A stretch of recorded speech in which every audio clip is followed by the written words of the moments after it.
Togo Info. Le Togo à votre portée. Qu'est-ce que vous voulez que nous puissions dire? Pour un opposant convaincu, comme dit Maoré, nous ne pouvons que... Et d'ailleurs, même dans notre communiqué du CNT, nous l'avons condamné. Les méthodes militaires, les méthodes martiales, pour ce régime, c'est un alibi. Ils s'attendaient à quelque chose comme ça pour massacrer, comme c'est leur point fort. Et donc, ils ont trouvé une aubaine pour torturer davantage le peuple. Et ils font plus de victimes que le coronavirus même. Voilà le danger. Et ça ne peut pas en être autrement. Puisque ce ne sont pas des compatriotes mandatés par le peuple pour servir le peuple. Ils sont désignés par les armes que la France-Afrique nous a fait acheter par nos ressources et qui sont utilisées pour torturer. On a changé la tête du commandement. Ils sont conscients quand même. De quel commandement? De la force Nice.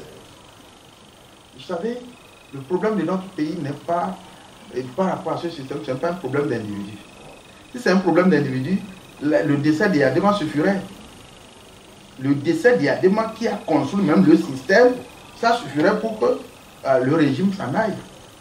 C'est pour ça que moi j'ai dit, j'ai jamais crié départ de force, ce n'est pas ça. Fort peut quitter aujourd'hui, le système est là. Donc pour déraciner tout le système, il faut une transition politique. C'est ça. C'est pour ça que nous disons que c'est le passage obligé, incontournable. Voilà, donc ce n'est pas affaire de... On a changé la tête de ceci ou de cela, mais l'actuel chef d'état-major, général Kadanga, avant lui, les généraux qui se sont succédés, on disait que non, c'est parce que Titikina était trop dur. À l'époque, c'était qui, X ou Y. Aujourd'hui, Kadanga, c'est le papier. Mais vous croyez que si Kadanga part aujourd'hui, le système va s'écrouler? Non. Pour faire déraciner le système, c'est une assise nationale des forces vives qui va décider en toute souveraineté.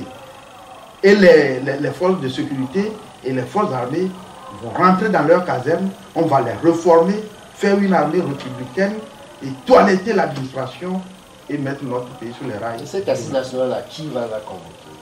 C'est le peuple. Par quel moyen? Voilà. Et nous l'avons toujours dit, il y a deux voies. La voie de la sagesse, c'est ça la solution verticale. C'est-à-dire le chef de l'État, il prend ses responsabilités et se sacrifie au profit de l'intérêt général. Je le dis souvent, Général Martin Précourt l'a fait. C'est un exemple précis. Mais nous sommes dans un contexte où les représentants de la France-Afrique au Togo ne sont pas prêts à opter pour cette voie de sagesse. Le mois venu, c'est le peuple togolais lui-même qui va s'imposer pour organiser ses propres assises nationales. Voilà. Le deuxième? Le deuxième à quel niveau? Vous avez dit que le premier c'est la solution. Oui, le deuxième c'est ça, c'est le peuple lui-même qui s'impose. Qui va décider. Okay. Voilà. L'armée togolaise est en deuil, monsieur le ministre, on a appris le...